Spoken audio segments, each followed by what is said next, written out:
হ্যাঁ রে মধু, কি হবে বলতো? বুঝতে পারছি না, তোমার জামাইকে আগে আসতে দাও। মনে হয় এসে গেছে না? ও মনে হয় এসে গেছে।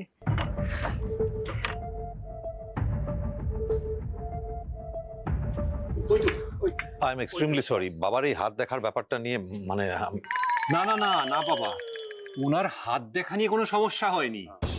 মানে উনি আমাকে হাত দেখে বলেছিলেন এই বছরটা নাকি আমার বায়ুদোষে প্রাণহানি হবার সম্ভাবনা আছে।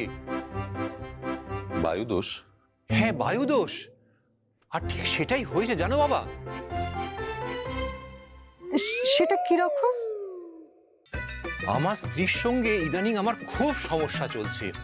ঘরের পাখা 3-এ চলবে না 5-এ চলবে। ওনার গরম কম লাগে তাই 3, আমার তো গরম বেশি লাগে তাই 5। এই 3-5 3-5 করতে করতে ঘরের পাখা কম বেশি করতে করতে আমার না প্রাণবায়ুটা বেরিয়ে যায়। তবে বাবা ইন্দ্র, আমরা কিন্তু একটা অন্য উদ্দেশ্য নিয়ে তোমার কাছে এসেছি। হ্যাঁ বলুন না। আসার কারণ হলো ইনি। হ্যাঁ, ত্রিদীপ বাবু তো সবই জানেন। আসলে আমরা সকালে একসঙ্গে হাঁটতে যাই তো। মুখার্জি, বলো না, তুমি নিজে মুখেই বলো।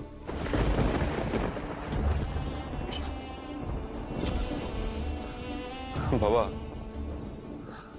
আসলে আমার নাতনি সৃজিতা ইউনিভার্সিটির অঙ্কে খুব ভালো ছাত্রী ছিল।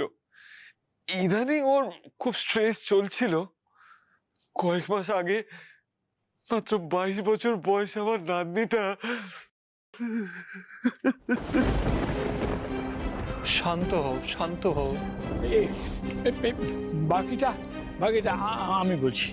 সৃজিতাকে হসপিটালে নেবার আগেই ওর মুখ দিয়ে গ্যাজলা উঠছিল। যেতে যেতে সব শেষ।